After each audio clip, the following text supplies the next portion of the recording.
Hello दोस्तों, विशिष्ट short hand channel पर आप सभी का बहुत बहुत स्वागत है। प्लीज़ चैनल को लाइक, सब्सक्राइब और शेयर करें ताकि नई नई डिक्टेशन आप सभी तक जल्दी जल्दी पहुंच सकें और जल्दी से जल्दी आप सिलेक्शन पा सकें। स्टार महोदय, मैं यह कहना चाहता हूं कि इधर देश के सामने जो स्थिति आई है और विशेष रूप से आपातकालीन स्थिति के अंतर्गत जो हमारे देश में स्थिति आई है, उससे देश के सम्मुख एक प्रश्न आ गया है और वह प्रश्न यह आया है कि यह देश और इस देश के नेताओं में किसका फैसला होना चाहिए और किसका फैसला प्रमुख होना चाहिए। पिछले दिनों का अनुभव यह रहा है कि स्वतंत्रता के बाद जितने भी प्रगतिशील विधेयक या कानून आए हैं, उनको लेकर हमेशा जो हमारी अदालतें रही, उन अदालतों ने जनता के विरुद्ध फैसला दिया। हम इन विधेयकों द्वारा जनता की सेवा करना चाहते थे। कल ही बीड़ी वर्करों के संबंध में जो चीज़ हमने पास की है, 1966 में हमने इसी संबंध में यानी बीड़ी वर्करों और सिगार वर्करों के संबंध में कोई कानून पास किया था, लेकिन उसको भी वहाँ रोक दिया गया और इस तरह से यह मामला 6 से 8 वर्षों तक लटका रहा। सवाल यह है कि इस समय हम क्या अपने देश में ऐसी स्थिति लाना चाहते हैं कि इस सभा को, जिसको आप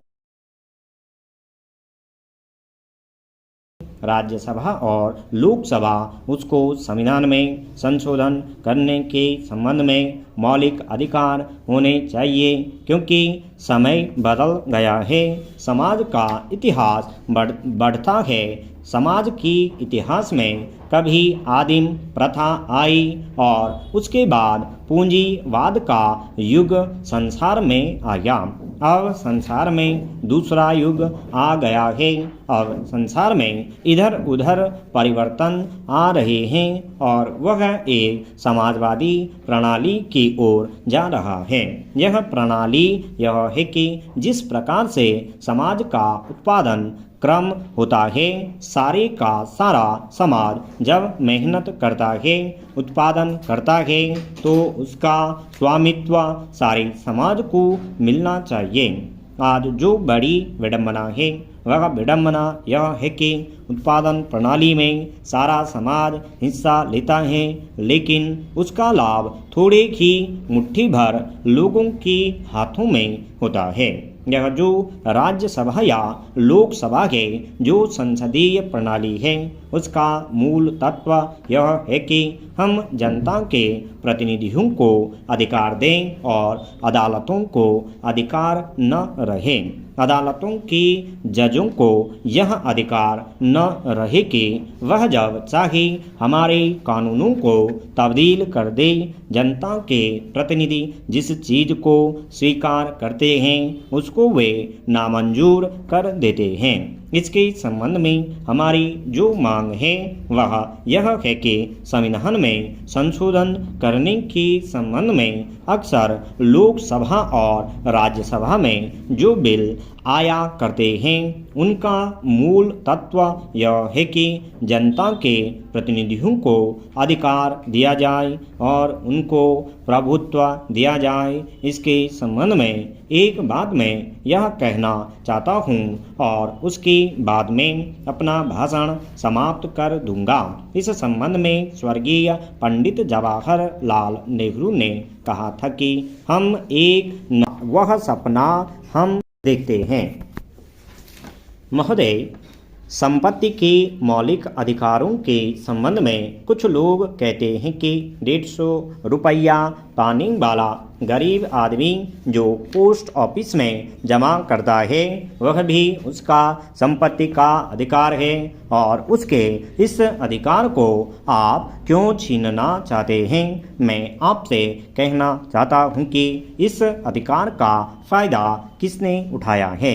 क्या उस आदमी ने जिसके पास 150 रुपये की आमदनी है या जिसकी 150 रुपये की बचत है उसको कुछ फ़ायदा मिला है या उन लोगों को फ़ायदा मिला है जो पूरे देश में 75 परिवार हैं और जिनका देश की 40% दौलत पर कब्जा है।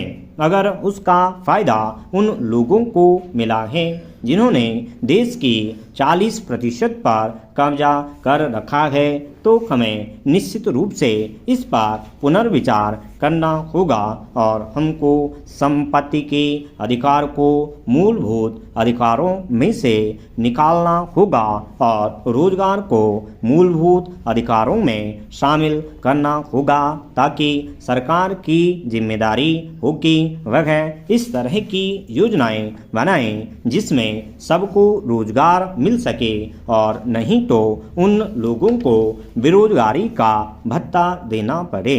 तभी हमारा दृष्टिकोण इस दिशा में सही बन सकता है। मैं एक बात और कहना चाहता हूँ, आप देखें कि आज क्या स्थिति है।